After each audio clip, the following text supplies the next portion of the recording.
Peace. What's up, party people? It's the Wordman, Gary Lime. This right here is the Wordman $20 film school. That's right, really exciting.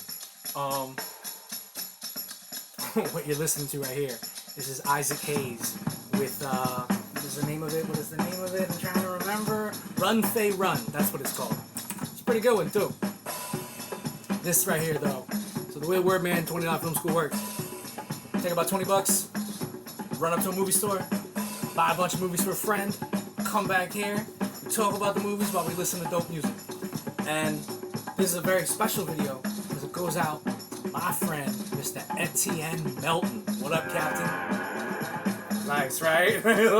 Got in there just in time. So we know that you're moving to Pittsburgh, which is why we decided to wear our Pittsburgh Pirates gear in honor of your impending move. Rock little Roto Clemente jersey, my little pillbox hat, and so what I decided to do was I decided to buy some movies that I thought you would enjoy, movies that I felt, movies that would work for Etienne, movies that are like French for Steven would dig. And looking over the list, I gotta say, man, like, a quick little whoop. Oh, I dropped them. Oh no, disaster. There we go. As you can see, it was a nice little stab there. We got you some good ones, man. And, basically the idea behind what I got you was try to find stuff that I feel really kind of like, that's an Etienne joint. He just doesn't know it yet. You know what I mean? That was in this effort to expand and inform one's cinematic knowledge. I went with the approach of getting joints that I thought you would dig. Really long title there. But nah, man, we got a bunch of flicks here for you that are all really good. I'm gonna tell you why I got them for you and why they're awesome, and we're gonna do that while we listen to dope music. So, starting with the top. Excuse me. If there's one movie that I know that you haven't seen that you should see, there's one movie out of all the movies I've seen that I think is an Etienne FFS banger. He just doesn't know it yet. It is... Oh, can't get in the light. There it is. It's Possession. This is, without a doubt, the craziest, most bonkers, absolute, off-the-wall, doesn't make sense horror movie of all time. That's right. I'm being honest. I'm being sincere. It is genuinely the craziest movie I've ever seen. Just absolutely crazy. Absolutely. I can't even explain how crazy that is. This is The Cramps with Human Fly. Thought you did. I've become a big fan of The Cramps. I like The Cramps. But, the pain, not so much. But let me explain to you what Possession is. So the way Possession works is Isabelle Adjani and Sam Neill are a couple, they have a kid, and she starts having an affair with a monster of some kind. Yeah. But it's weird because even though she's having an affair with this monster in this weird German Eastern Bloc town, the movie's not really about that at all.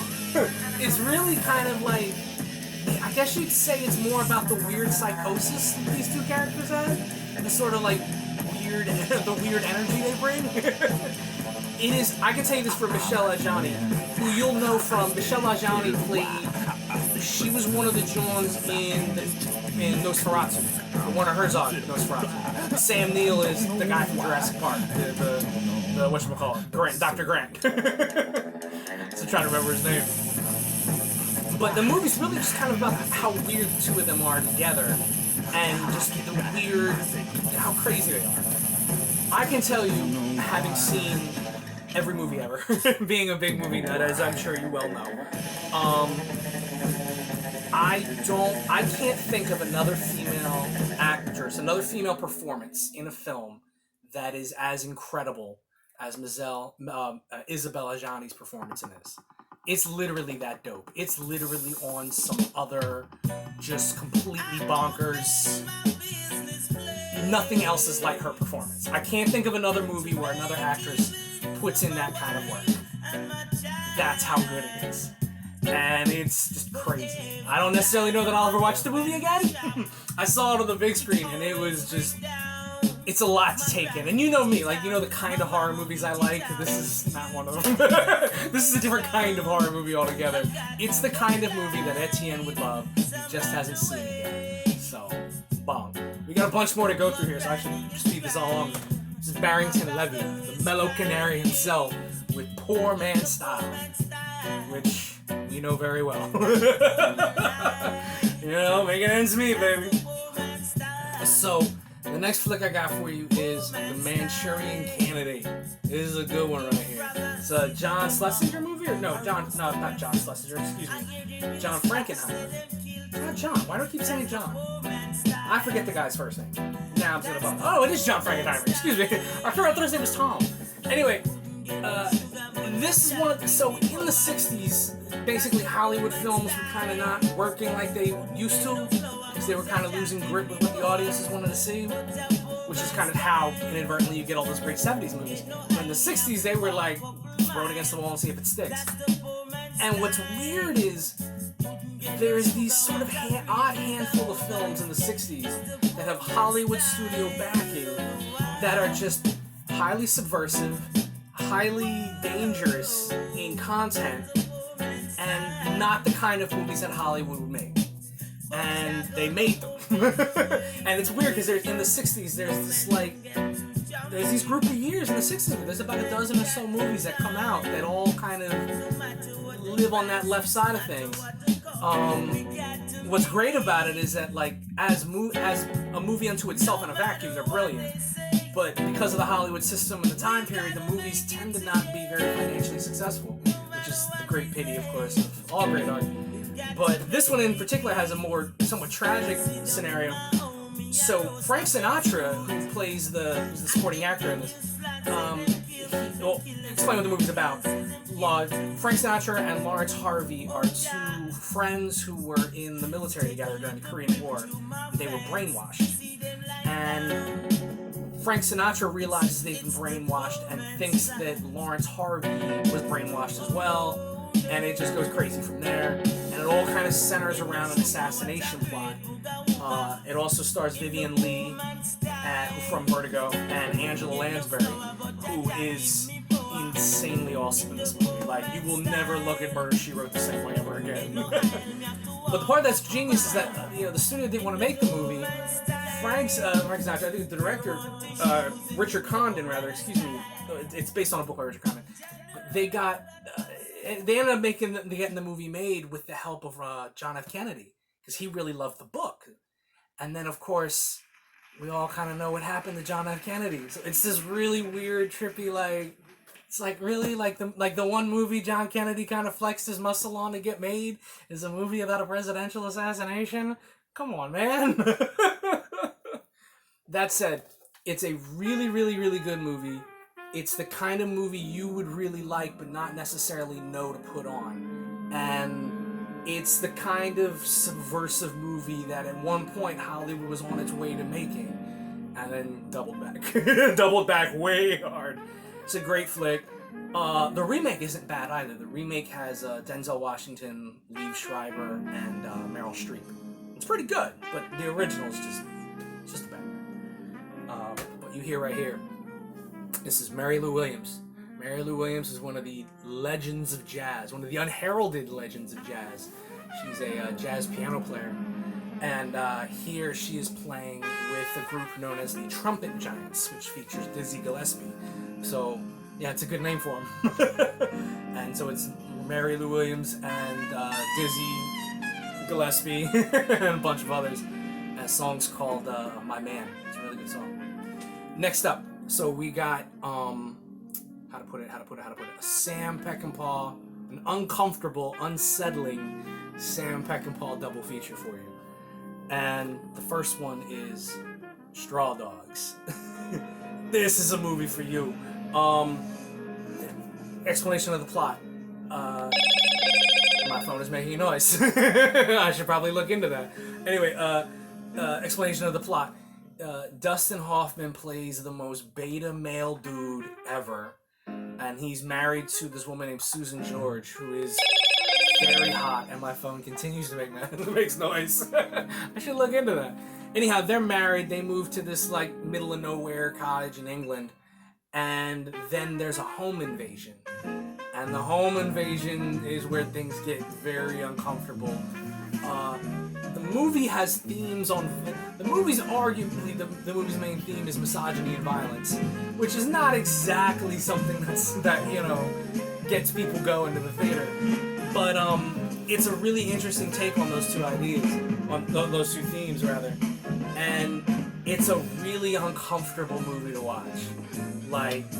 Not just obviously because of what happens to Susan George, but just also like what the movie's trying to say about those two things, the nature of their relationship, and everything about the movie makes you go, like, that was a good movie, but man, I don't feel good after seeing it. It's got that weird kind of like odd tension, and it's the kind of movie that's, I mean, you could call it a horror movie, obviously, because it definitely lives in that lane.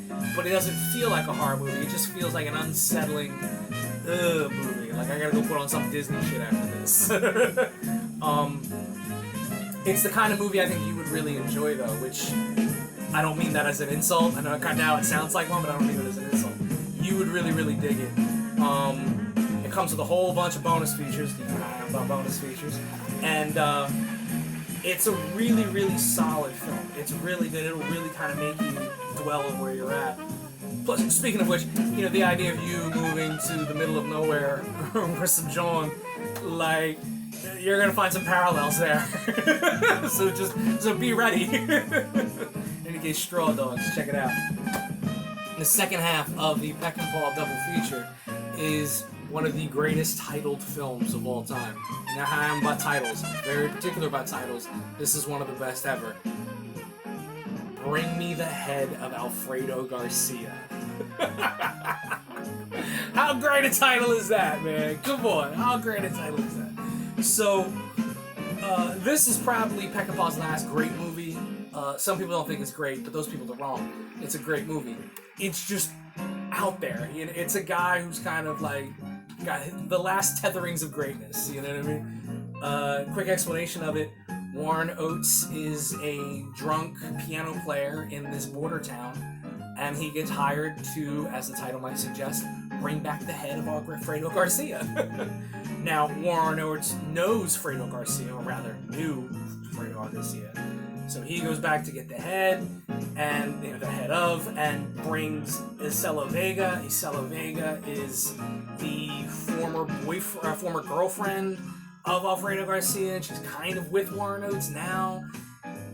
It's a really weird sort of like Mexican fever dream, if that makes any sense to you, where it's hyper violent, which is, I mean, it's a Sam Peckinpah movie. Sam Peckinpah's the guy who made The Wild Bunch.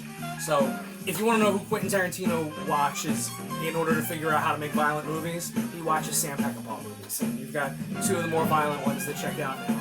And, it's a really interesting movie. It's weird, too. I think that's the thing that people kind of get thrown off by the movie more than the plot. It's just that it's got this weird, not Jodorowsky vibe, but like just on some, like, what is going on in this town type vibe. And it's really good, though. And Warren Oates is great. You'll recognize Warren Oates from a million movies. And it's just a weird banger that you'll really like. And like I said, if you like these two flicks, I recommend you going back and checking out earlier Peckinpah, because Peckinpah is one of the legends of Hollywood, one of the legends of cinema. So you'll definitely, if you like those two, you'll like his other Jones. Moving on to the next one. You will be leaving New York for the land of Pittsburgh, the land of pirates. I forget what the nickname is for Pittsburgh. I think, Steel City. So yeah, you're leaving for Steel City. And that's great, and that's cool. We like Pittsburgh. Pittsburgh is very nice. I was there and I enjoyed it. But you'll be leaving New York. So that meant that I had to get you something New York movie related. And so that means if you were to ask me what I think is the quintessential New York movie, and then you were to also ask me what I think is the best what is the New York movie Etienne would enjoy the most. They're both actually the same movie, and that movie is Dog Day Afternoon. Yeah. So the movie is, as you may know or may not know, the movie is actually based on a true story. The true story being this guy tries to rob a bank, and it doesn't go good. It goes the opposite of good. It is a no bueno situation, like we say in my neighborhood. It's directed by Sidney Lumet. Yes, Sidney Lumet. Sidney Lumet is the quintessential New York director. So much so that he never even left for Hollywood. He's like, I'm staying in New York. And made a lot of great movies. This is probably... It's weird to say it's Al Pacino's best performance, but it's probably the best performance Al Pacino gave before he became a movie star. If that makes any sense to you. Like, it's just pure, like, in-the-moment acting. You never feel like he's showing off. It's not like Heat, you know, which I love, but, like, you know, you watch him in Heat, and it's like, you're almost you're watching him do a home run trot. You know what I mean? This is him like working hard to get on base. If the baseball analogy works for you, and I know it doesn't, I'll think of something else. Anyhow, it's a really, really great movie. It's the movie that most feels like New York to me, and it takes place in New York. It was shot in New York, and everyone I know who lived in New York in the 70s, whether it was my grandmother, my parents, people I worked with, everyone else, they all say that this is the movie that feels the most like New York in that time period. So just that kind of that weird thing that you can't explain about New York, that's that oppressive thing that just people just don't seem to get. It's like that. And great flick. It has in it the guy right here, you'll see him right here. That's John Cazale. John Cazale is one of the greatest actors of all time. You'll know John Cazale as Fredo from the Godfather movies. John Cazale is an amazing actor. He died of throat cancer way too early. He was only in like 6 or 7 movies because he died. But this is one of his great performances as well. Everyone in this movie is great. It's a perfect movie. It's the New York movie for Etienne, in my humble opinion. But this playing right here is, what is the name of the band? I think the band is called Canned Heat. I might have that wrong, but the song is Do It Again. The song is a cover by of a Steely Dan song called Do It Again, and I think the band is called Canned Heat, but don't hold me to that.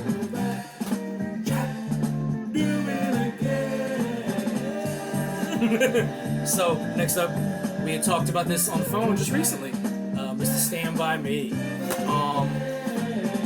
It's actually cool too. This is the one with the special edition, which comes with a bunch of bonus features. I don't know why I make an effort of showing the bonus features. Like, you're not going to read them, and you're getting the disc anyway, so you're going to see it when you get it, but whatever.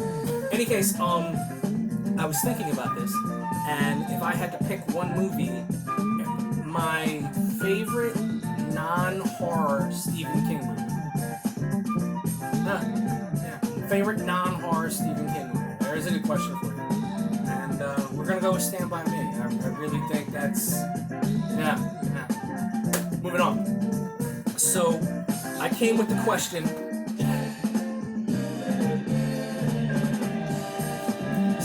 brought myself to the question of what is a classic Hollywood studio movie that Etienne would love the most? Like, what's the one that best says Etienne?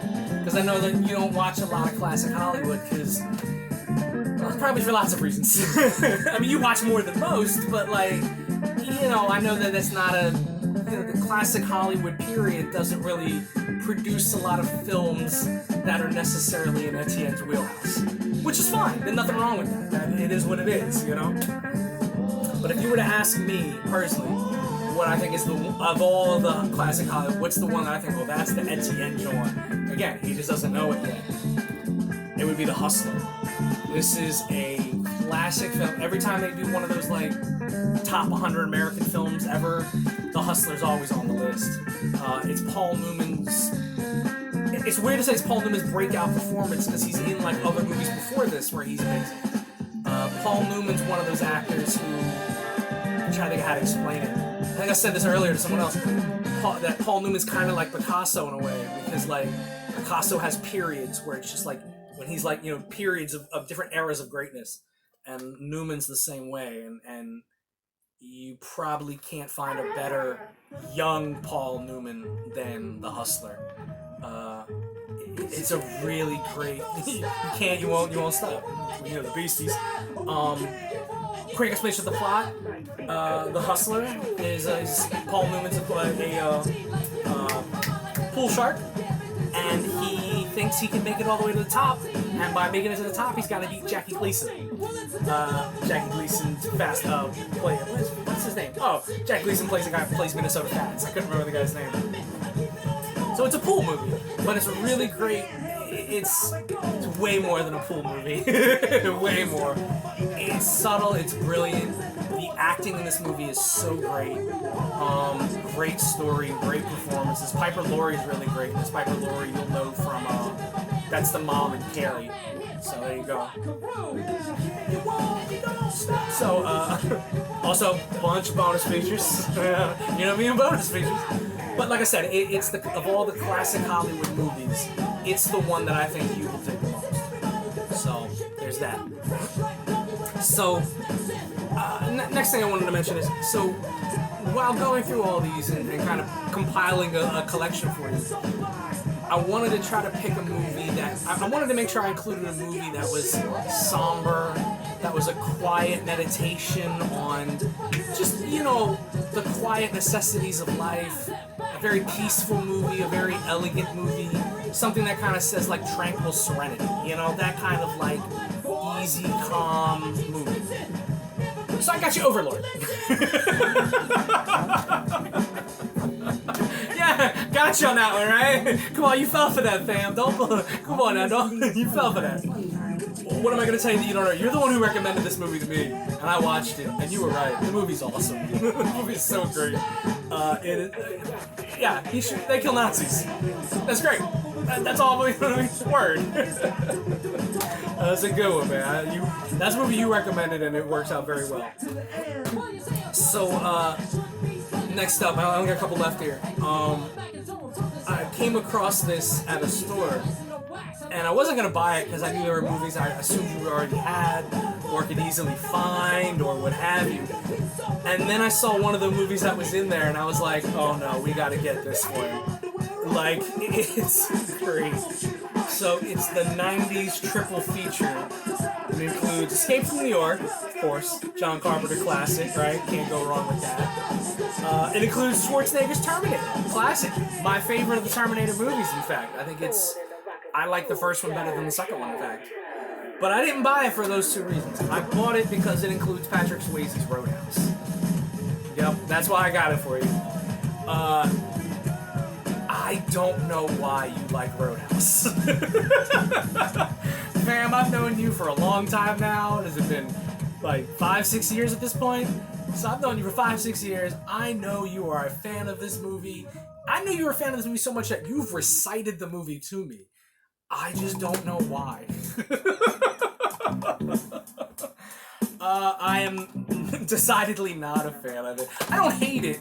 To be fair, I don't hate it. It's just, I don't get why you like it. Maybe you've got it. I know that you used to be a bouncer, so maybe it's got something to do with that. Or maybe it's because you've always wanted Sam Elliott as a father figure. I have no idea. Nevertheless, you have it, so you can watch it to your heart's content and try to explain to me why you like that movie so much, because I am at a complete loss. I don't actually know the name of this.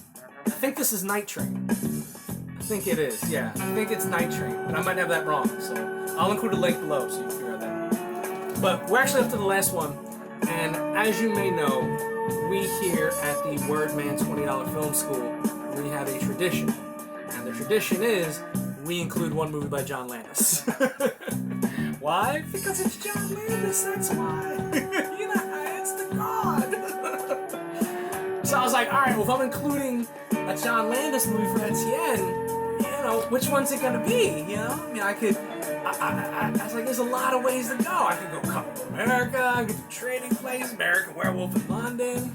I was gonna get you Innocent Blood, but I remember I actually already got that for you as a gift for like Christmas one year or something. So I was like, alright, we'll throw that out. So then I decided to do something like to try to pick a random one that you may not know about that you would still enjoy.